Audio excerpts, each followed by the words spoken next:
Alright, chat. I was about to record a video, and I was thinking about it. Should I spoil what video? I already posted like the thumbnail on like a post, like a community post. It's basically what is the strongest era of JJK, right?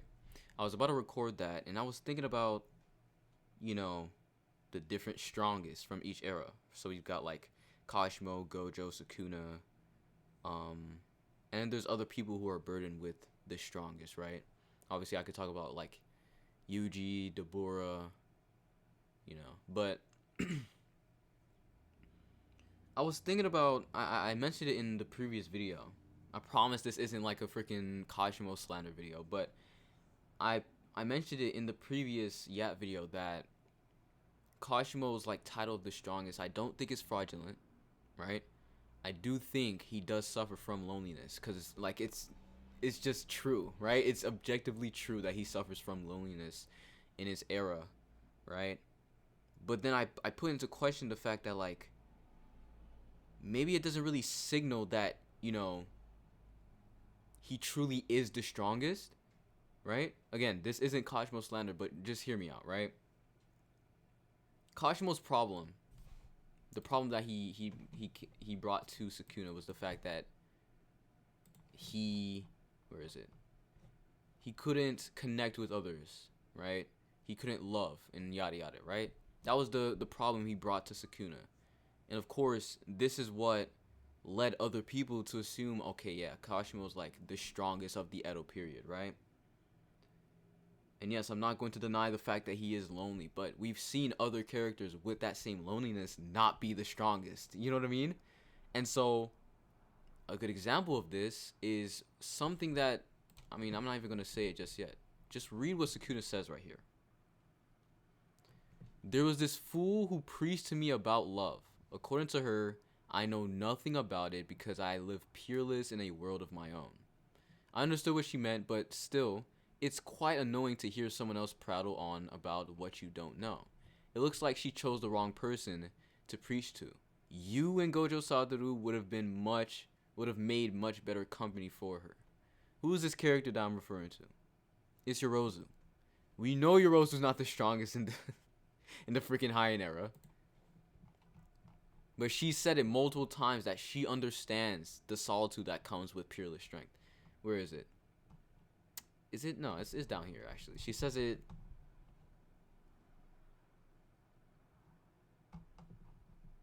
Huh, okay. It's a previous chapter then. Hold on.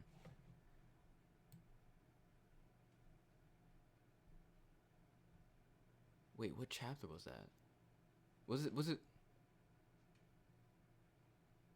I know. Bro, wait, okay, let's go to it actually. I just didn't want to take these out cuz I was going to use them for my video. But whatever. I can just go back.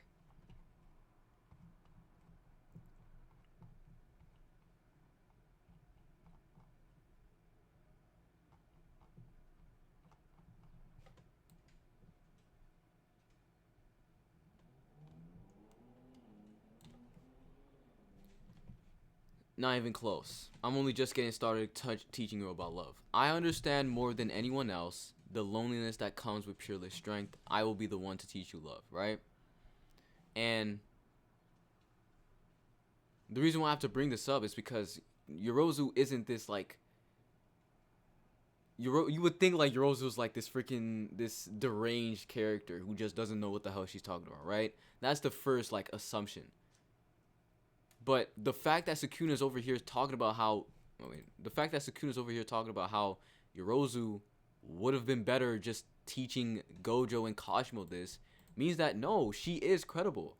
She did have this peerless strength. She was lonely, just like Kashimo and Gojo. But she wasn't the strongest in the Heian era. And so that's the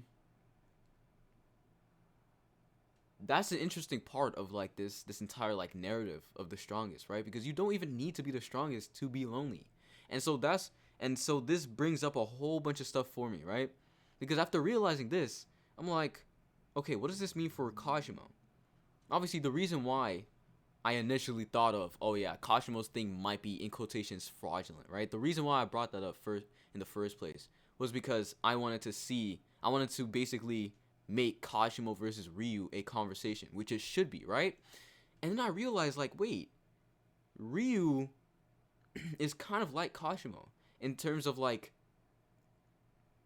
okay, actually, let me explain it completely, because he doesn't have the same solitude as Kashimo, but you can see certain glimpses of it. You know what I mean? Ryu, let me bring it up. Actually, I don't have them up because this is something I just thought of. Right? Ryu, he explained it when he was going against Yuta. He said that, you know, he fought against worthy opponents. Right? He fought a good girl. I mean, not fought a good girl. He got a good girl. He fought against worthy opponents. You know, he was, in quotations, he had a life that other people would be satisfied with. Right? What chapter was that? Oh, hell no.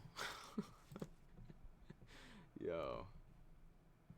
I know Hakari's thing off the top of my head, but freaking Sendai and everything else? Hell no. Anyways. Yeah, so he was like, I fought worthy opponents, met a good girl, so I don't particularly have any regrets, but I can't stand this vague thirst. He doesn't have satisfaction. Right? And this is what I mean by, like, he's kind of like Kashimo, where, you know, both him and Kashimo, I mean, it's kind of like Kashimo, where both him and Kashimo don't have satisfaction, but Kashimo is worse because he's like, he feels completely lonely, right? But Ryu himself, like, yeah, he's chilling, you know what I'm saying? He has a girl, and, you know, he had worthy opponents in quotations. And so I thought about it, and I was like, why is this the case, right? Because I don't think Kashimo is that strong, right? I've been talking about this for mad long, and I don't think I explained it completely. Guys, Kashimo is lonely in base. Alright? His loneliness comes from the fact that he was frying people in base. NBA has nothing to do with his loneliness. It does not. Right? Because he can't use NBA. He would die if he used it. And so he was lonely in base. And I don't think base Kashimo is that strong. Right? We think about the strongest, the actual strongest, right? Gojo and Sukuna, the only two characters actually stated to be the strongest, right? Gojo, he's one-shotting Hikari level characters like Hirame. Sukuna, Gojo, he's one-shotting Hikari level characters like Hirame, and we see it on screen. Sukuna, he has statements of being able to do that, and he freaking one-shot Ryu as well. You know what I mean? He one-shot Ryu, who's on the same level as Yuta, who's on the same level as Hikari. And then we have Kashimo, who's fighting against Hikari, and Hikari beats him, right? So I don't think Kashimo is just that strong, where everyone else was like Hikari to Gojo, where Gojo can one-shot them. I don't think it was that case. And you know why? It's because of Kashimo's fight with Panda.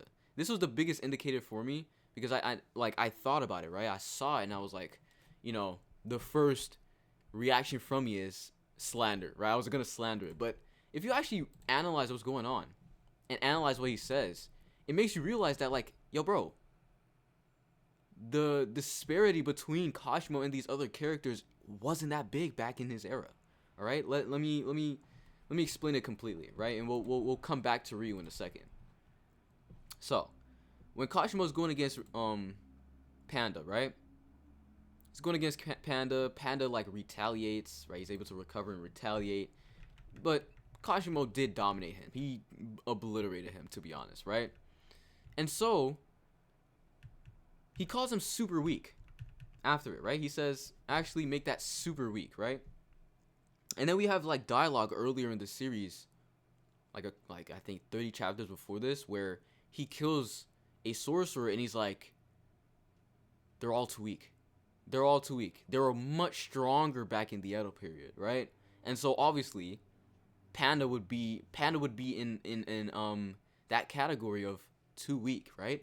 But this domination right here isn't on the same level as Sukuna with Ryu. Mind you, Sukuna isn't even at full power either, right? Sukuna isn't even at full power, and he's still one-shotting Ryu. Or Gojo is one-shotting Yorame. The disparity isn't that great, right? Bro, Gojo and Sukuna are literally one-shotting Panda, bro. They are. But Kashimo, he's fighting. I mean, he's dominating Kashimo. Kashimo's dominating Panda, but it's not to the point where it's like he's, you know what I mean? It's not to the point where it's like Gojo to Urame or Sukuna to Ryu, right? And so if Panda is super weak, and then people in the Edo were way stronger, then that means the people in the Edo period weren't getting one shot by Kashimo. Plain and simply, they were not. They were giving him fights, but Kashimo still was lonely. And so this is where we go back to Ryu, where Ryu's like, I fought worthy opponents. It doesn't mean that, you know, these opponents were close to beating him or something like that, but they were, you know, they gave him a fight. It's the same with Kashimo. Kashimo, I mean, let's stay with Ryu actually. Ryu says that he wants satisfaction, and where does he get his satisfaction from? It's when, what? Is that the end of this? No, he puts on his ring at the end of this chapter. At the end of this chapter is domain expansion. So what I'm looking for is this chapter, right? So what does he say is his dessert, the place of his satisfaction? It's when he fights a fight where he lets go of everything and he still has to bring out more. Come on. Freaking hate Viz when it does this, bro. Oh, fuck. This shit is so annoying, chat. I was literally, bro, I'm telling you, I was literally like looking for panels before, and it kept doing this, bro. It's so annoying. It's still doing it. Oh my gosh, bro.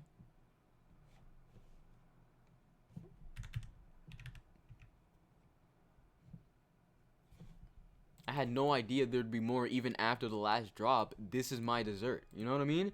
This is a fight where it's like boom, boom, boom. Like they're going band for band, bro. Even after he let go of everything, they're still going. This is his dessert. You know what I mean? And so the worthy opponents he was referring to earlier, it doesn't have to mean these kinds of fights right here. It has to mean a character who, you know, he could just fight against. Base Yuta was that worthy opponent. You know what I mean? Because he fought against him, shot him away, right? He was, you know, Yuta got some hits on him, but overall, Ryu does literally say, "Oh yeah, you're not my dessert. I guess it ain't you." Right? So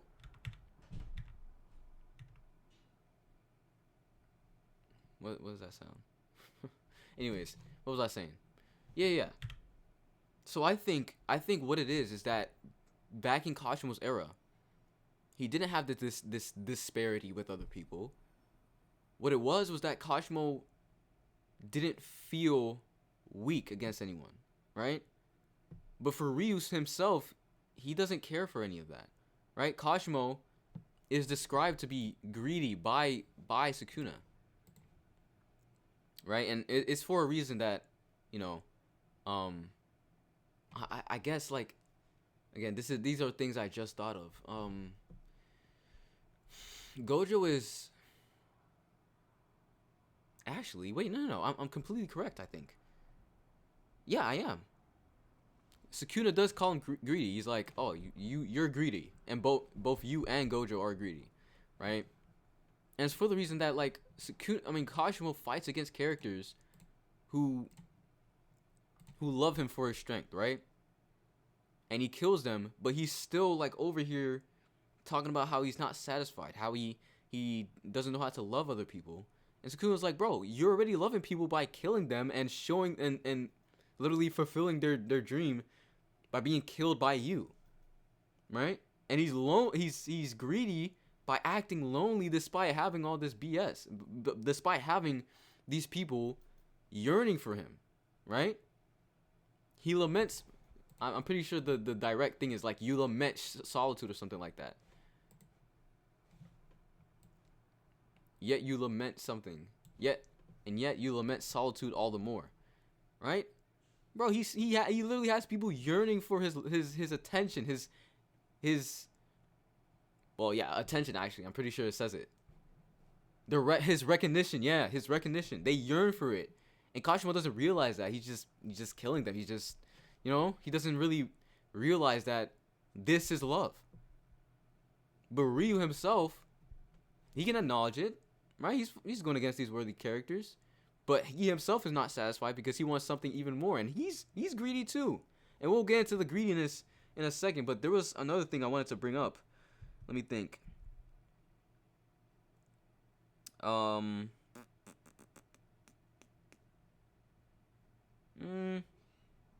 don't think I have to bring up anything else actually. But yeah, right? Now let's get into the greediness of the strongest, right? I just realized this. I've always looked at this quote right here, right? Where they fry Gojo and they're like, you live for Jujutsu and yada yada, right? And I always looked at this and people say that it's a mischaracterization for Gojo. And yo, I'm not gonna lie. Silently, I was one of the people who agree with that. Because I was like, there's no way that this is Gojo's character, right? But then I thought about it. I thought about it like 30 minutes ago before I started this Yap video. I thought about it and I was like, wait. Maybe that actually does make sense, right? Because I remembered another scene in the series where they were like, bro, like, Gojo, what the hell are you talking about? Right? So, basically, Sukuna says that both Kashimo and Gojo are greedy, right? And he says that he literally tells Kashimo that he called him greedy because he laments solitude even though there's people yearning for him, people trying to understand him, and he's just ignoring that, right? He's ignoring the fact that that's happening, and what he wanted in the end was him dying to the strongest, which is Sukuna, right? He should have been satisfied with that, right? He should have been satisfied with that, but he's greedy because he wanted more, right? And so I think the same thing was for Gojo, where Gojo himself, he had this like front, right? And Sukuna literally says, oh yeah, there's people yearning for you and you should have been satisfied with that, right? And Gojo has this front where he's like, okay, I'm going to uplift the next generation. He says it all over the entire manga. He's like, next generation, next generation, next generation, right? And so that's the front. But then you look at like what happens, right? He goes against Sukuna, and the front there is that, oh yeah, Gojo's doing this to preserve the next generation. He's there to, make sure that no one else has to get hurt and yada yada yada, right? That's the front. But in reality, he's actually there to satisfy himself. All right? There's a chapter I always think about. It's in 233. Right?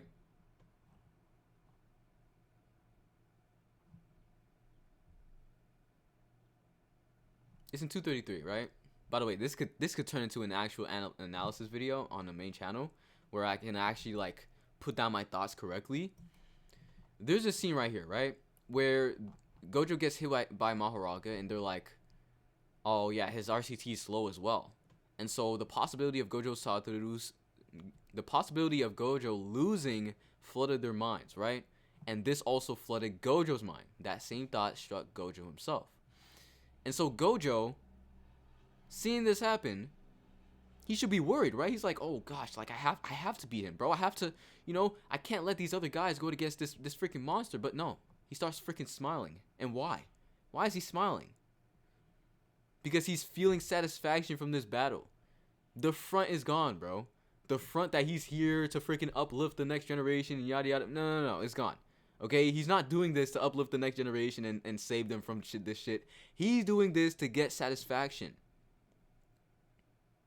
His loneliness. He's had loneliness this entire time. And now he's getting his satisfaction from this fight. Alright? And so that's why, in the chapter, they're like, yo, bro, you live for Jujutsu. You don't wield it to protect something. Use it solely for the sake of satisfying yourself. Right? And so this is why I brought up this one, because I always, not always, but I sometimes I think about this quote and I'm like, what is it? What did it mean? Right? Shoko's over here, and she thinks about Gojo's quote. Gojo's like, I will nurture them, strong and clever allies. Nobody will ever need to be alone again, right? And then she says, I was there, wasn't I? So what do you mean alone? Gojo's talking about how he's alone, but there's other people literally yearning for his recognition. That they're there for him. Bro, there's swarms of them, monsters just waiting for your return. It's actually emphasized again. I just remember this literally just now. It's emphasized again during 261, where Gojo's literally he's begging it, bro. He's literally trying to keep this loneliness by himself, and you just literally asking, yo, bro, do not do this by yourself. Don't do this by yourself, Gojo. Gojo's like, you guys can head back, and Maki's like, nope. Remember, monsters, swarms of them waiting for your return. He's not alone, but he's greedy. This thing is greedy, bro. Just like Kashimo, where there's people literally yearning, they're waiting for his recognition. They want something more. They want satisfaction from the battle with the strongest. And this idea, it's not just something that comes out of nowhere, bro. There's another example of this. Can you guys guess who it is? Can you wait? Let me finish this. Actually, let me finish this. Gojo's like, "Go on, get out of here." And then Yuta's like, "Please don't bear the burden of being a monster alone anymore." But Gojo's like, "There's nothing I can do about that. I have to catch up." This guy, bro, they're literally trying to understand. Like they're literally yearning for him, bro. This guy is freaking greedy. He's out here. All he wants is a freaking fight against Sukuna, bro. That's his main. He wants to. He literally says it, actually. He says, "I'm glad I died to someone stronger, bro." People use this for agenda, but this has some narrative backing to it. It's like Gojo just admits, "Oh yeah, bro. You think I wanted to freaking live till I was like 80 years old and die of old age? Fuck that, bro. Fuck that. I want to die to someone stronger than me, bro. This guy's greedy, right?" So who's the other character who has this front? Who has this who has other people yearning for his attention, his recognition? He has this, but they put up this front to deal with their isolation, right? I don't think I explained that. Again, this can turn into a real video where I explain it completely, but I've said that Gojo put up a front, and it's a front to deal with their solitude, right? To deal with their isolation. So Gojo's front was, of course, that he was going to uplift the next generation, right? Kashimo didn't have a front, right? And so I think that's the reason why, he could go against Akari and literally lose, right? He could go against Akari and literally lose and still not be satisfied. You know what I mean? So I think maybe that's the reason why, no, I think the reason for that is because he doesn't have a front. But yeah, Gojo's front is that. But there's another character. There's actually two other characters that have fronts, right? But there's one in specific that I don't think people talk about too much. That has a front in front. They have a front to deal with their isolation, but they're greedy as well. And who is it? It's Toji. I think I explained it in a video a little bit. I didn't explain it completely because I didn't have my thoughts completely there. Toji's front, first off, actually, Toji has his yearners, right? Kashimo has his yearners, the people who he was fighting against that we saw in the flashback, right? Gojo has his yearners. Shogo's like, you weren't alone. Geto was there. All these guys are here. Yuta's over here like, do not bear the burden alone. And Toji has his yearner, Naoya, right? And then we have the front. The front for Toji was him using his strength as a means to sell himself, right? This goes into another thing. I freaking love Toji a lot, bro. I love, the things he explores as a character. Man, I've had, oh my gosh. I want to make this video so badly, a video about like self-validation. But Toji grew up basically abused. Oh, it's too much. Let me not get into that, okay? Basically, I'm gonna just go into this. Toji's front is that he sells his body. Oh, whoa. Nah, what? But Toji's front is that he sells his strength. Okay, he's a freaking assassin. Okay, and he does that because he acknowledges that he's super strong. And so his answer to his isolation is that he's just going to go ahead and get money, and that he doesn't care. He literally says him over and over again, I don't care, I don't care, I don't care. He tries to tell himself, I don't care, I don't care, I don't care. Right? He tells himself over here against Gojo, he's like, I thought I threw away this pride. Right? I thought I was gonna live not caring about myself or having pride in anyone, in having pride in myself or anyone else in that matter, right? He says it right here. He's like, I thought I had set aside such petty pride, to be proud neither of myself nor others. You chose that path, didn't you? Right? That was his cope. That was his front to deal with his isolation. His cope was, I don't care about myself. I don't care about myself. I'm gonna sell my strength. I'm gonna get money. I'm gonna do whatever I want. Yada yada. Right? But he was greedy. And we see that he's greedy because he goes against Gojo. He knows he's going to freaking lose against Gojo, bro. Same way Kashimo knows he's going to lose against Sukuna. Same way Gojo, I'm not going to lie, Gojo, like, actually, no. I was about to say Gojo doesn't know. No. It's literally stated that he knows. Oh, yeah. I have the potential of losing right here. They know they're going to freaking lose. But they continue because they need this. They literally need this. This guy's like, bro, his body's telling him that he's uneasy, bro. He shouldn't be fighting this. He literally says, oh yeah, if this was regular circumstances, I would have freaking left. I don't work for free. That's what I would have said before making a run for it. But he wanted to discredit it. He wanted to crush it. The pinnacle of the Jujutsu world and the Zenin family. He wanted more. He wanted to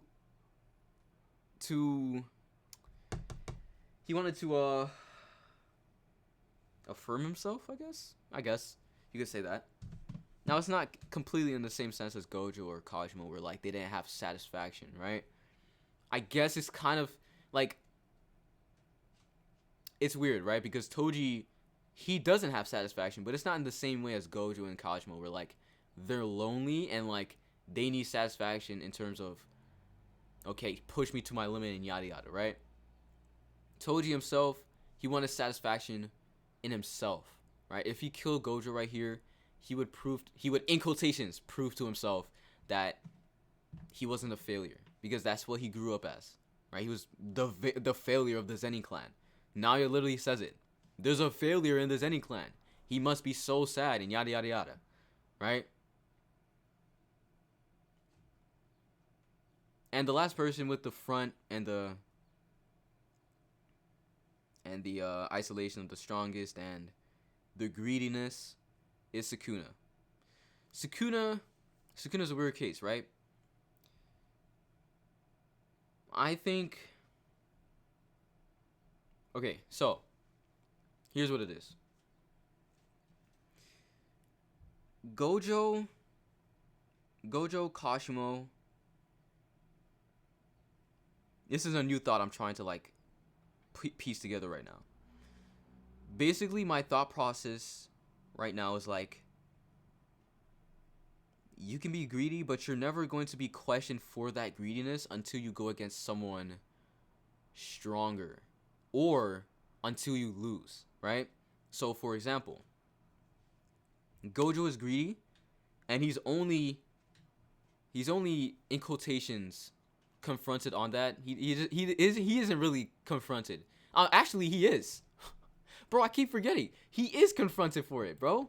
In his afterlife, after he dies. Okay, so, okay, my thought process is correct then. Okay, so Gojo is greedy, and he's only confronted on it after he dies. After he dies to Sukuna, he's confronted on his greediness right here. They're like, yeah, you weren't in this shit for that front you put up that, oh yeah, you want to uplift the next generation. No. You wanted to die to a stronger opponent. You're greedy, right? So, boom, right? Kashimo as well. Funnily enough, oh my gosh, chat. Oh, chat, I just realized. Gojo. Oh my gosh. Wow. Whew. Let's go. Okay. Gojo is confronted on his greediness in his innate domain, right? This innate domain of the airplane, the airport, right? He's confronted here. Kashimo is confronted for his loneliness, his greediness, I mean, in his innate domain, right here, right? Back in like the freaking Edo period, right? Hold on, chat. Yeah, so I think I was talking about innate domains and being like confronted for their greediness. But yeah, so yeah, well, okay. I'm what was I talking about? Okay, we got Gojo being confronted for his greediness in this innate domain. Kashimo being confronted for his greediness in this domain. And then we have Sukuna being confronted for his greediness. Now, Sukuna's a funny case. Sukuna.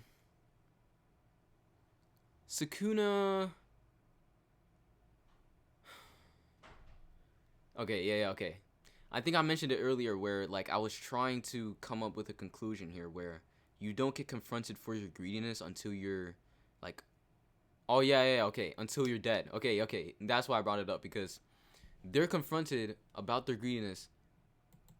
Oh, okay. Now I'm understanding what I was trying to say. Because obviously no one here is stronger than him. He doesn't get confronted by Sukuna. So it doesn't have to be someone stronger than you. That's what I was confused about. I was about to be like, do you get confronted by someone stronger than you, or is it just you dying or you being defeated? And yeah, it's just you being defeated. It doesn't have to be someone stronger than you. He gets confronted here by freaking Nanami or Haibara, right? And and Kashimo gets confronted by Sukuna here, but again, it's not exclusive to characters who are stronger than you, right? Toji, even he freaking confronts himself, right? He confronts himself right here. And so for Sukuna, he gets confronted for his loneliness by Mahito in the final chapter. So again, Sukuna's a weird case, right? Because he's the guy talking about how Gojo and Kashimo are lonely. By the way, I totally forgot to mention this, but Ryu's also damn, I worded that incorrectly. I said that Sukuna is always the one talking about how Gojo and Kashimo are greedy. That's what I meant. They're greedy, right? And by the way, Ryu's also greedy, right? Ryu literally says, right? I want satisfaction. He basically says, I am satisfied. My stomach's now full. And guess what he does? This is his front. I think that this is his front, right? Again, I've been talking about fronts, how Toji has this front of basically selling his strength, or Gojo has this front of upraising his students. Ryu has a pretty interesting front where he says that all he wants is a good fight. But in reality, he's just the same as Kashimo, Sukuna. He's just the same as Kashimo or Gojo, where no, actually, he wants to genuinely, like, he wants to die. All right, obviously this is like it's worded funnily, but bro, if he was satisfied by Yuta, why the hell did he go up to Sukuna here? Why? It's the exact same thing as Gojo pulling up smiling to go smiling with Sukuna because he's about to get satisfied, or Kashimo smiling to Sukuna because he's about to get satisfied, or Ryu literally over here smiling, seeing, oh yeah, this is what I needed. This guy's greedy too. They're all freaking greedy, bro. They're all greedy. And so Sukuna, again, let's go back to Sukuna. I just wanted to mention that Ryu is literally just like them, okay? So this is why I don't understand the people like trying to take Ryu out of these conversations. He should be in these conversations. Or rather, it should be that people try to put Kashimo into these conversations as if he's the only one other than Gojo and Sukuna with this, like, in quotations, loneliness, right? I've already proved that Kashimo doesn't have a gap in power with other people like Sukuna or Gojo. He doesn't. It's just that Kashimo himself doesn't see it the same way that Ryu does, right? Kashimo. Yeah, actually, wow, I just realized. Yeah, sorry guys. This isn't really set up correctly. I'm basically analyzing the story off the top of my head. If you guys have ever watched any of my analysis videos, they're fully scripted. This is off the top of my head, okay? But yeah, the reason why I brought up fronts was because that's the reason why Kashimo and Ryu are distinguished. They have a distinction between them. Distinguished? Is that even the word? Like they have the distinction between them. That's what I meant to say, right? Distinguish is a word. Is that even the word, bro? Okay, you guys understand what I'm trying to say, okay? Let me. Anyways, so let me say it again. The reason why Kashimo and Ryu have a distinction between them is because Ryu has a front. Ryu might have the same freaking loneliness as Kashimo, but he has a front that, oh yeah, I'm satisfied. I'm like, I have worthy opponents, but I still want more, right? He admits it, but his front is that he already had worthy opponents. Kashimo himself, he has these same worthy opponents, but he doesn't see it like that. He doesn't have a front up just like Ryu, right? And so that's why it's like, oh, when people try to say that Kashimo, you know, is the strongest of the Edo and you cannot compare Ryu to Kashimo because of this. No, bro. Because we know specifically that Kashimo isn't this much stronger than everybody else. It's just not the case. It's really not, right? And so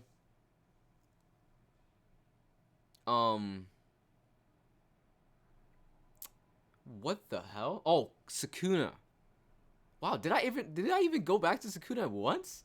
Or did I just continue yapping about Ryu? That's crazy. Anyways, yeah, going back to Sukuna, right? Again, Sukuna's the most interesting case, right? Because he's the one telling other people that they're greedy, right? And he tells Kashimo that, yeah, bro, like I don't give a fuck about that, bro. Love is worthless, right? The stuff that you guys are like not understanding and trying to chase, it's worthless, bro. What I'm doing here is what I want. All right, I do what the hell I want. But it's funny because like he gets confronted for this by Mahito in the final chapter, where Mahito's like, you said that you're actually, let me just read out what he says. He says, you were lying, weren't you, to yourself and everyone else? You weren't living according to your own stature. You wanted revenge against those who resented and persecuted that cursed unwanted little wretch, him, right? So you could say that this was a front, right? Wait, where did I put it? You could say that this is a front, right? Right, where he's like, oh. You could say that this is a front where he's like, oh yeah, I do shit for myself, right? You could say that, but at the same time, it's put into question by Sukuna as well on if it was a front. Sukuna's like, is there a difference between that and what I said? Right? He's like, what's the difference? I lived in the only manner I knew. That is how I chose to go on. Right? Oh, ooh. Wait. I forgot about this. Wait. This makes it more interesting. Hold on. I totally forgot about this. Hold on. Let me think about this real quick. What does this mean for what I'm talking about here? Is this proof that it was a decent front? Wait, what is he says something after. He says, I couldn't help but spit out the curses stirring deep in my...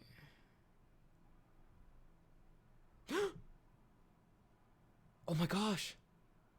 Wait.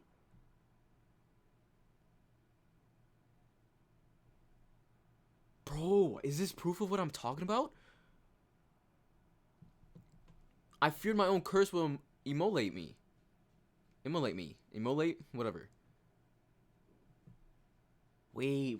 Is this proof of what I'm talking about? Basically, what I'm thinking about right here is this is proof of characters literally making up the front to ignore, not to ignore, but to get around their loneliness. But at the core center of it, they have their one true intention to get rid of their loneliness. Right? Their one true intention is to get that satisfaction. But they put up this front in fear of their curse immolating them. Right? I that was a vague thought, but I forgot that this was literally in the story. Hold on. Okay. And so we go to like Sukuna, and he has his front, right? He has his front that, oh yeah, I don't give a fuck, bro. Like, I don't care about you guys, yada yada yada yada, right? But it's funny because, you know, during Shinjuku, it gets put into question. I'm pretty sure he literally questions it himself. When Yuji is going against him, he's like, why the frick is this guy annoying me so much, right? Like, what chapter was that? 248. He's looking at Yuji and he's like, why am I so irritated right now?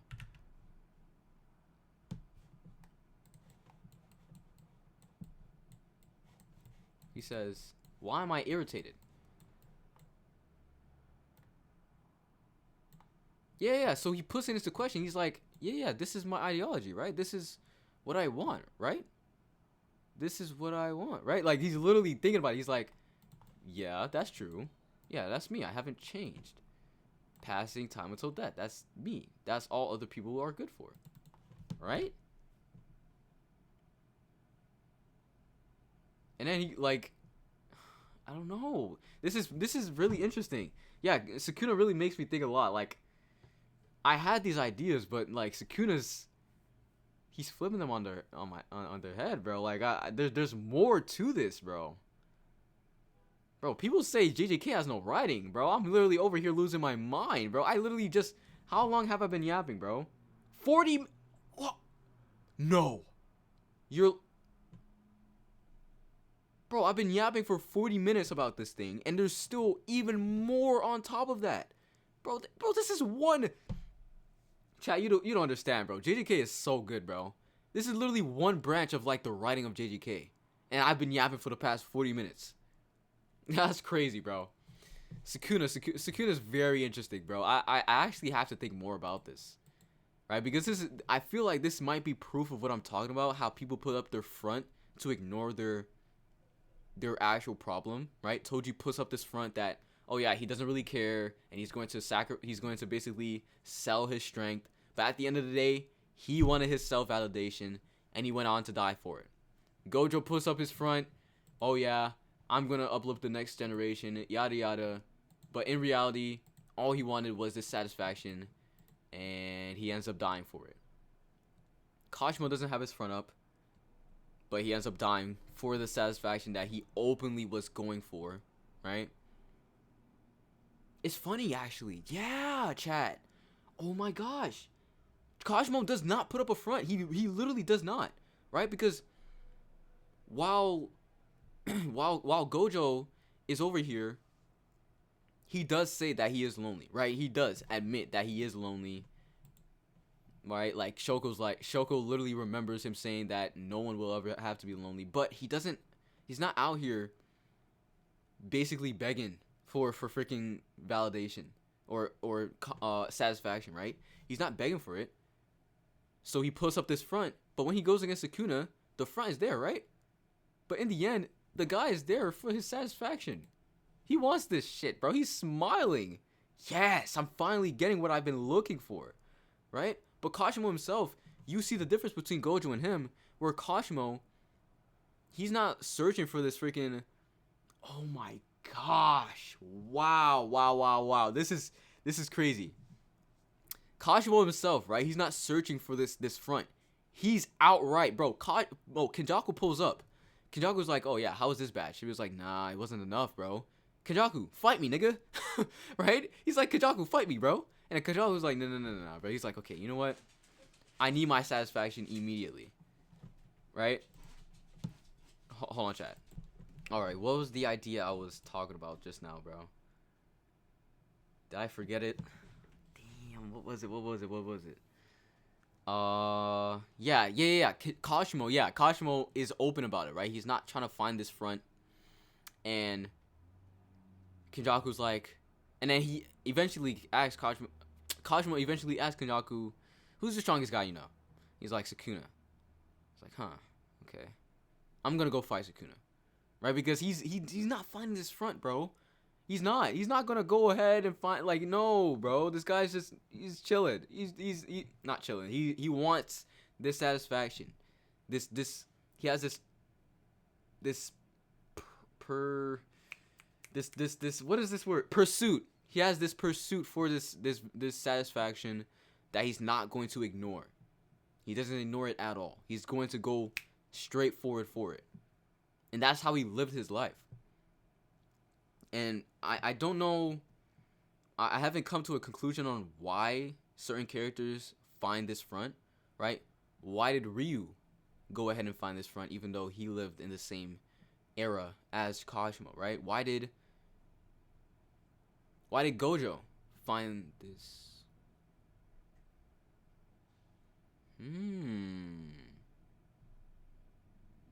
Hold on. Let me think.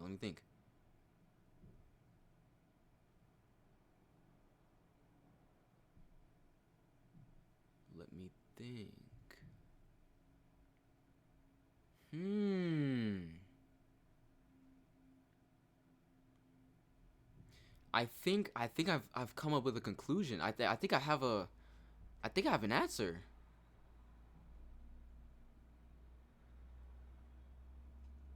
What is I think the reason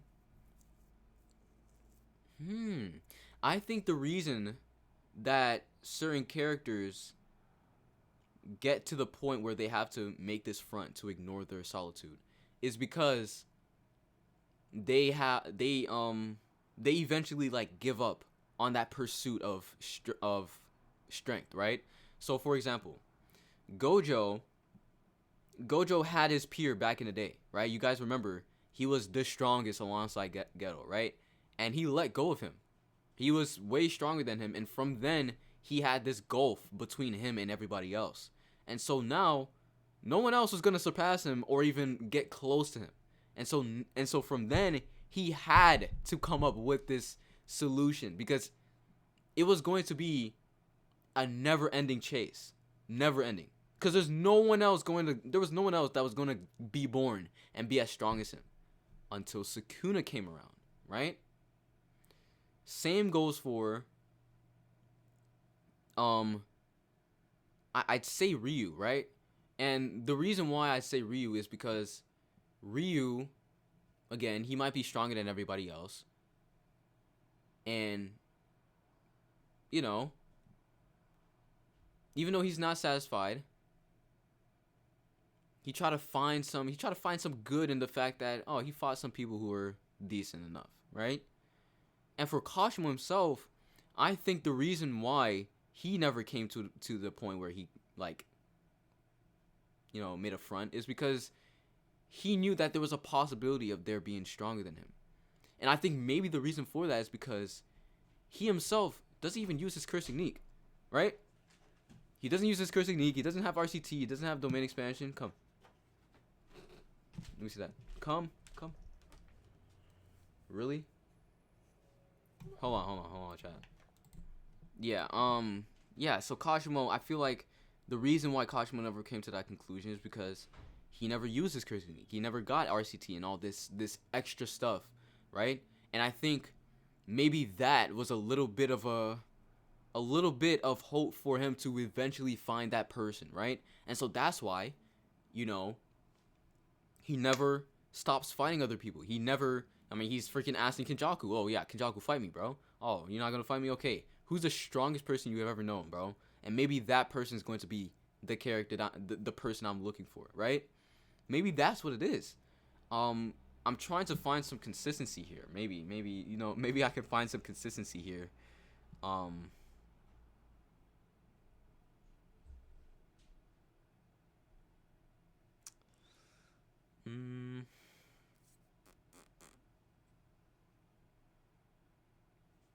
I don't know. I was trying to think of like maybe some consistency with Toji, but Toji has a front, and again, like maybe the reason why he had this front was because I think this is consistent because Toji, he has this front, and he literally says that he was gonna get rid of this. He wanted this self-affirmation, right? This was going to be his true feat of self-validation, him killing Gojo, the pinnacle of the Jujutsu world. He literally says it, right? I wanted to discredit it and crush it, right? And so he brought up this front because there wasn't a symbol of that just yet. There wasn't. He had this front. He became the assassin because he was stronger than everybody else, and there wasn't anyone to actually affirm himself because he grew up as this failure, and so he had to continue living as that. And so, but you know, more to add on to that is the fact that he went to go check out Gojo. What's the reason for him checking out Gojo, bro? He literally says, "Oh yeah, news spread around that a kid with like the Limitless and the Six Eyes was born." Why would Toji be interested to go check that out? Because this is the guy to. Oh my gosh! Oh my chat! I just realized, bro. Oh my gosh! Wow. Okay, I have to upload this because I'm going to make this a video. Chat. Wow. I'm not about to just glaze myself, but this is actually JJK glaze. The fact that this is just consistent. Why would Toji go to find this Kid Gojo, right? Kid Gojo was supposed to be this character that Toji would eventually use as self-validation, right? And guess what happens when he goes to find Gojo? Guess what happens? This ghost, the ghost of the Zenny, the guy that nobody understood or even cared to understand, right? This guy that no one ever saw. Guess who finally sees him? Gojo, the only other character who can understand him because of his own strength, right? But also, he is the symbol of his validation. Just like Gojo's symbol of validation was going to be fighting against Sukuna, or Kashimo's going against Sukuna. The characters who can actually like give him that satisfaction. A character who would go on to be stronger than him. Gojo would go on to be stronger than Toji. Sukuna is stronger than Kashimo. Sukuna is stronger than Gojo. Sukuna is stronger than Ryu. Wow. There's more ideas I should be going into, but I feel like I would just continue to ramble on. This video is way too long. I don't know what other idea I missed that I didn't completely flesh out.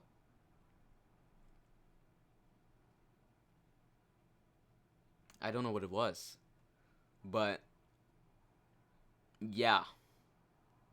I love this, bro. And there's probably even more. There's probably even more to talk about when we go into like modular. I don't know, but wow, what a what a video, bro. This is lit, bro. This is crazy, bro. I love. I haven't made an analysis video on my channel in a minute, but I tell you right now, bro. I love analyzing shit, bro. I just haven't in a minute. It's cause again, like, bro, I just yapped for this long, and imagine actually trying to put this into a video scripted out. Hell no, bro. That's gonna be. It's gonna take so long. That's why certain like YouTubers don't be dropping that much, because it's an analysis video. You have to actually think about it and put it into words and like script it, turn into a video, make it engaging enough. You know what I mean? Oh man. Yeah. This is lit, bro. I like this. I like this. There's probably more ideas, but I have to make a regular video, right? I have to make a regular video, and I have to eat. Let's go eat, bro. I'll catch you on the next one.